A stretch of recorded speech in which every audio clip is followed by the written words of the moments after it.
looks like John Mayer was laughing about Taylor Swift's Lover lyrics while he was with Shawn Mendes, and obviously some Swifties were not having it. Hey everyone, it's Susan Morad here with Clevver News, and over the weekend, John Mayer, who happens to also be Taylor Swift's ex, hosted his Instagram live talk show with his special guest, Shawn Mendes. They talked about Shawn's verse in the new remix of Lover, and John did say that he loves the song, but that's not what caught fans' attention. At one point during the live stream, John said he gets a little chuckle out of the song because of some of the lyrics. I get a little chuckle because she says, we could keep the Christmas lights up till January. And I go, you're insane. Everyone keeps their Christmas lights up till January. It's not a secret that a lot of people who decorate their houses with Christmas lights at Christmas time leave them up until January. So it is something that can be common, which John seems to find pretty funny. During the live, Shawn laughs at John before getting back to talking about his verse on the track and saying, "But you like the song?" And John responds, "I love the song." But later on, John brought it back to this whole Christmas lights thing and saying, "We can keep the Christmas lights up till January, and then about January 5th, we'll take the lights down, and then we'll put them in a box and we'll label that box Christmas lights. Yeah, we'll put them in the attic until next December." And while some people might be able to see the humor in this lyric, John might have taken it a little bit too far, given that this is a song by his ex about her new boyfriend. Obviously, some Swifties are up in arms over this, but others thought it was just all in good fun. One person wrote, quote, "I'm not trying to justify him or anything, but I genuinely think he liked the song, and he was just saying he found those lyrics funny. He was actually very nice and polite." Another said, quote, "Pretty sure the entire fandom made the joke about leaving the Christmas lights up until January, but now two men do it? Even though they both said they loved the song multiple times and it's an issue, y'all need to relax." But the Swifties are divided because some are coming after John for making fun of Taylor's lyrics. One person wrote, quote, "Siri, play Dear John." And another said, "They are trying so hard to be funny, I have to laugh." But fans weren't just upset with John.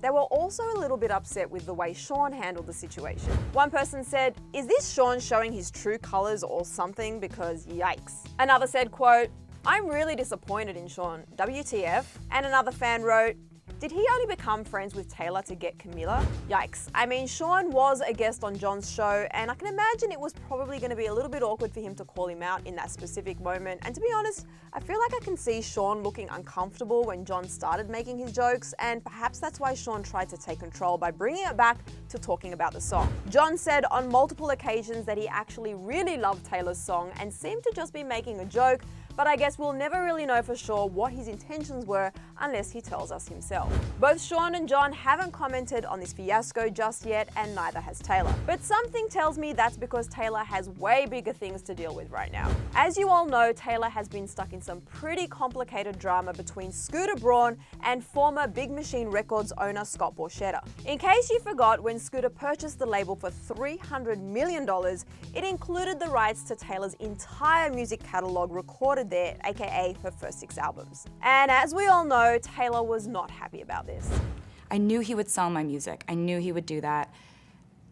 I couldn't believe who he sold it to, because we've had endless conversations about Scooter Braun, and he has 300 million reasons to conveniently forget those conversations. Taylor plans to re-record her masters, but she legally can't actually do that until November of 2020. But now, Taylor is scheduled to perform at the upcoming American Music Awards this Sunday, November 24th. She's being honored with the Artist of the Decade award and obviously wants to sing a medley of her hits over the last 10 years. But last week, Taylor went on social media to say that she can't perform her old hits at the AMAs. In a lengthy Instagram story, Taylor wrote that Scooter and Scott are banning her from singing any of her old music at the AMAs and on an unreleased Netflix documentary. She said, quote, "Scott Borchetta and Scooter Braun have now said that I'm not allowed to perform my old music on television because that would be re-recording my music before I'm allowed to next year." She went on and said, quote, "Additionally, and this isn't the way I planned on telling you this news,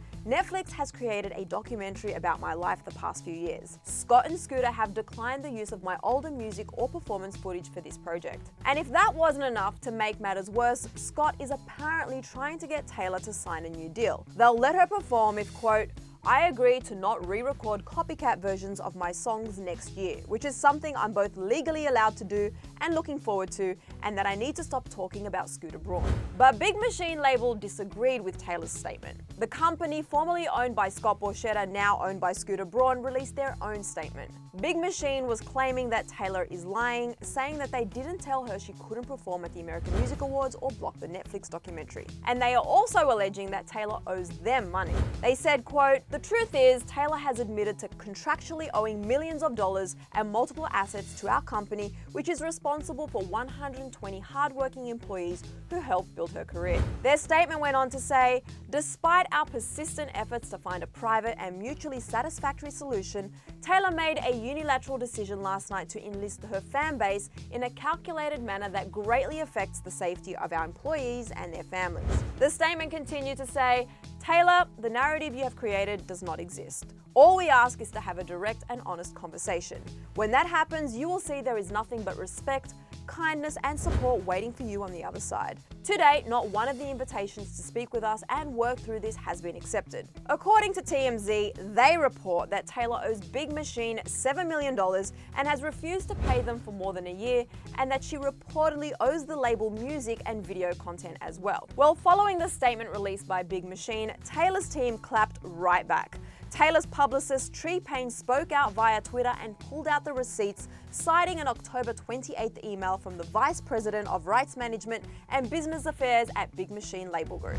It said, "Please be advised that BMLG will not agree to issue licenses for existing recordings or waivers of its re-recording restrictions in connection with these two projects, the Netflix documentary and the Alibaba Double 11 event." She goes on to say that Scott Borchetta, quote, "flatly denied the request for both American Music Awards and Netflix." And she said that Big Machine is trying to deflect and make this about money by saying she owes them, but they actually owe Taylor $7.9 million. Yeah, you guys, it's a very complicated situation. But it appears there is some good news to share on this whole back and forth drama, because TMZ has just reported that Taylor can now perform any of her old songs at the AMAs this Sunday because she's gotten the all clear from both Big Machine and Dick Clark Productions. TMZ reports that Dick Clark and Big Machine say, quote, "The Big Machine Label Group and Dick Clark Productions announced that they have come to terms on a licensing agreement that approves their artists' performances to stream post-show and for rebroadcast on mutually approved platforms." They then went on to say, "This includes the upcoming American Music Awards performances. It should be noted that recording artists do not need label approval for live performances on television or any other live media." So yes, it's been quite the eventful week for poor Taylor and everything going on with her performing her old hits at the AMAs, but we're hoping that this can now be all put behind her for her to be able to put on the performance she always wanted at this weekend's awards show. But right now, you guys, I want to know what you think about all of this. What are your thoughts on what went down on John's Instagram Live? Was it out of line or all in good fun? And also, are you excited about the news of Taylor being able to perform her old hits at the AMAs? Let me know everything in the comment section below.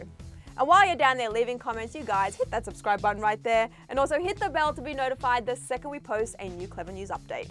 After that, catch up on all the news you missed right over here. I'm Susan Morad. Thanks for hanging out with me. I'll see you later because you subscribed. Bye, guys.